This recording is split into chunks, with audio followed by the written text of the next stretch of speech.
అందరికీ నమస్కారం.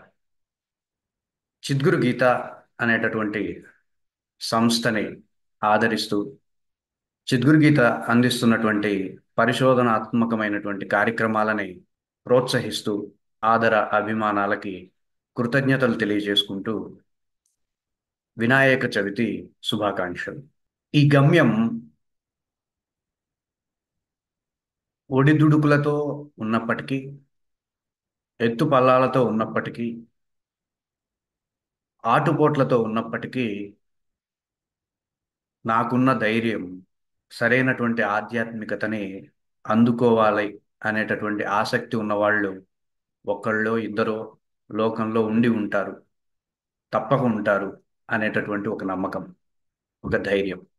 కల్లబొల్లి మాటలతోనో, మూఢనమ్మకాలతోనో, మూఢభక్తితోనో ఏది పడితే అది విని, ఏది పడితే అది ఆచరించే మూర్ఖపు సమాజంలో మనం ఉన్నప్పటికీ ఒకళ్ళో ఇద్దరు తెలివిగా ఆలోచించి ఏది సత్యం, ఏది ఆచరణాత్మకమైంది, ఏది హేతుబద్ధత కలిగినది, ఏది ప్రమాణాతీతంగా ఉంది, ప్రమాణాలకి అనుగుణంగా ఉంది, ఏది నన్ను నిజంగా ఆధ్యాత్మికత వైపుకు తీసుకెళ్ళేది, ఏది నాకు శ్రేయస్సును కలిగించేది, ఏది నన్ను ఉన్నత స్థితికి తీసుకెళ్ళేది అనేటటువంటి అంశాలలో స్పష్టత ఉన్నవాళ్ళు ఒకళ్ళు ఇద్దరు ఉండి ఉంటారు అనే ఒక నమ్మకం. అది చేయండి, ఇది అయిపోతుంది, ఇది చేసేసేయండి, అది అయిపోతుంది అని దానికి దీనికి సంబంధం లేకుండా మాట్లాడే మాటలు, ఇలాంటి వ్యవహారం పైన అభిరుచి కలిగినటువంటి సమాజంలో ఏది మనం ఆచరించాలి, అది నా బుద్ధికి తెలియాలి. ఏది నేను ఆచరించాలి, అది నా యుక్తికి అందాలి. ఏది నేను ఆచరించాలి, ఇది నా ప్రమాణానికి అనుకూలంగా ఉండాలి అనేటటువంటి విశ్వాసం ఉండేవాళ్ళు సమాజంలో ఒకళ్ళు ఇద్దరు ఉండి ఉంటారు అనేటటువంటి ధైర్యం. మనల్ని బానిసలుగా చేసేటటువంటి అంశాలు, బానిసలుగా ప్రేరేపింపబడే అంశాలు సమాజంలో చొచ్చుకుపోయి వేళ్లతో పాటు కాండము వృక్షాల్లాగా పెరిగి వ్యాపించి ఉన్నటువంటి సమాజంలో నేను బానిసని కాను. నేను శక్తి చైతన్యాలకు సంబంధించినటువంటి వాడను. నేను స్వేచ్ఛగా ఉంటాను, స్వతంత్రుడిగా ఉంటాను, నా జీవితాన్ని సమృద్ధి వైపుకు పయనింపజేస్తాను అనేటటువంటి సంకల్పం తీసుకున్న వాళ్ళు ఒకళ్ళు ఇద్దరు ఉండి ఉంటారు అనే ఒక ఆశ. నిజంగానే ఆ ఒకళ్ళు ఇద్దరితోనే చిత్గురు గీత ప్రారంభమైంది. ఈనాడు కొన్ని వందల మందితో చిత్గురు గీత అనే వ్యవస్థ కొనసాగుతుంది అంటే ఆ చిన్న నమ్మకం. సరైనటువంటి ఆధ్యాత్మికత, సరైనటువంటి భౌతికత, ఈ రెండింటి మధ్య సమన్వయాన్ని సమాజంలో అందిస్తే అది పంచభూతాల కంటే మనిషికి చాలా విలువైనది అని నా నమ్మకం.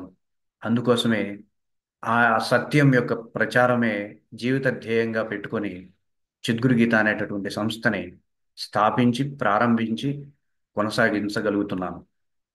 ఇదంతా నా మనోభావాలకు తగ్గట్టుగా నేను ఏదైతే ప్రమాణాన్ని తీసుకున్నానో అదే ప్రమాణాన్ని తీసుకునేటటువంటి సాధకులు ఉన్నారు కాబట్టి ఈ చిద్గురు గీత వ్యవస్థ అనేది ఇంత విజయవంతంగా దిగ్విజయంగా కొనసాగుతుంది నేటికి. మనం ఆనందించడానికి ఉన్నామన్న చిన్న రహస్యం తెలియని సమాజంలో లేదు, నేను ఆనందించడానికే ఉన్నాను, నా ఆనందమే నా పేరు అనేటటువంటి భావాన్ని శాస్త్రం, ప్రమాణం, యుక్తి అన్నీ బోధిస్తున్న దాన్ని వదిలేసి, ఆ సత్యాన్ని వదిలేసి అసత్యం వెనుక పరిగెడుతున్నటువంటి సమాజాన్ని ఒక్కసారి చిద్గురు గీత వైపు చూడమని కోరుతున్నాను. చిద్గురు గీతలో ఎప్పుడు కల్లబొల్లి మాటలో మిమ్మల్ని ప్రభావితం చేసే విధంగానో, లేక మీకు ఏదో చెప్పి ఏదో లబ్ధి పొందాలనో ఈ విధమైనటువంటి ఉద్దేశాలతో జిద్గురు గీత ఎప్పుడూ ఉండదు.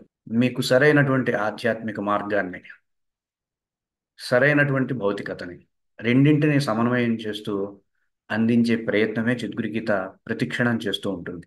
అటువంటి లక్ష్యానికి, అటువంటి సంకల్పానికి బలంగా నిలబడ్డ ఎందరో ఈ చిద్గురు గీత విజయానికి కారకులయ్యారు. వారందరికీ ఈ వినాయక చవితి సందర్భంగా శుభాకాంక్షలు తెలియజేసుకుంటున్నాను. ఈనాడు క్రియాయోగం పైన, భగవద్గీత పైన ఎన్నో కార్యక్రమాలని రూపొందించి కొనసాగించాము అన్న గర్వం కానీ, అన్న కర్తృత్వ భావం కానీ నాకు లేదు. దానికి కారణం, నేనేం రూపొందించాను? మీ నుండి వస్తున్నటువంటి సలహాలు, ప్రశ్నలు, సందేహాలు, వీటిని నేను మార్గదర్శకంగా తీసుకొని వీటన్నిటిని రూపొందించామే కానీ స్వచ్ఛందంగా, స్వేచ్ఛగా ఇది నేను రూపొందించాలి అనేటటువంటి ఉద్దేశంతో నేను ఏదీ రూపొందించలేదు. అది చిద్గురు గీతలో ఉండేటటువంటి మరొక ప్రత్యేకత. మీరు అడిగినప్పుడు, మీరు అడిగిన దానికి తగ్గట్టుగా మేము అందించే ప్రయత్నం చేశామే తప్ప ఎవరు ఏది అడగకుండా ఉంటే మేమేది చేయగలం? మీరు అడిగారు, ప్రాణ సాధన వచ్చింది. మీరు అడిగారు, ఇన్నర్ ప్రోగ్రామింగ్ వచ్చింది.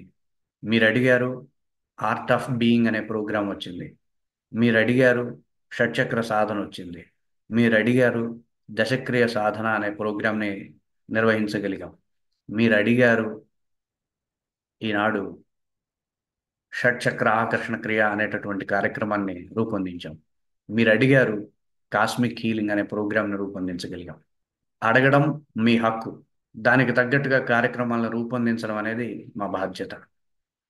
రూపొందించి మీకు మీ నమ్మకాన్ని, మీ సంకల్పాన్ని, సంకల్పానికి తగ్గట్టుగా దాన్ని మీకు అందించే బాధ్యత ఈ చిద్గురు గీత తీసుకుంటుంది.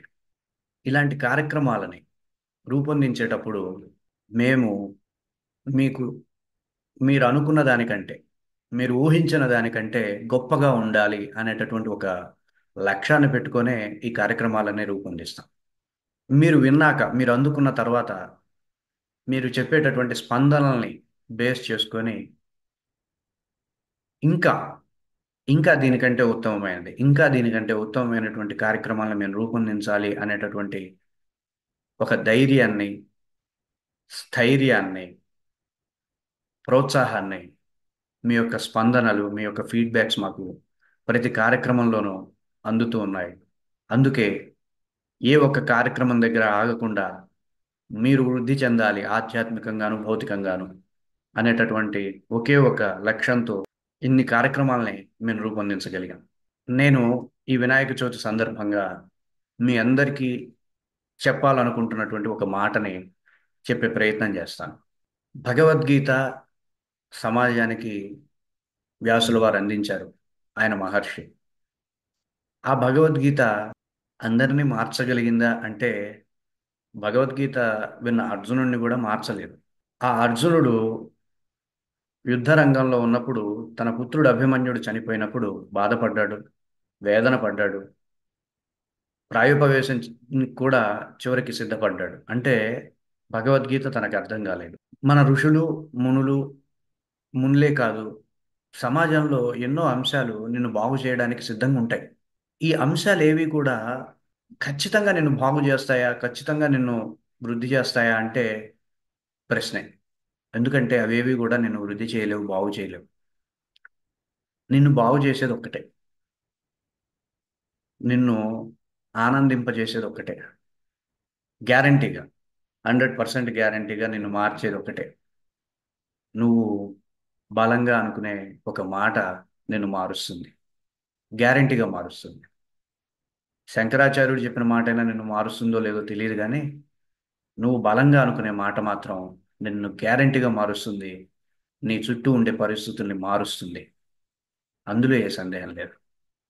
అలా నువ్వు గట్టిగా అనుకునే మాటకి ఏ విఘ్నాలు లేకుండా, ఏ అంతరాయాలు రాకుండా ఆ వినాయక స్వామి, ఆ విఘ్నాధిపతి, ఆ గణపతి సదా సర్వదా మీ వెనకుండి మిమ్మల్ని అనుగ్రహిస్తారని మనస్ఫూర్తిగా ఆశిస్తూ ఈ వినాయక చవితి శుభాకాంక్షలు తెలియజేస్తూ సెలవు తీసుకుంటున్నాను.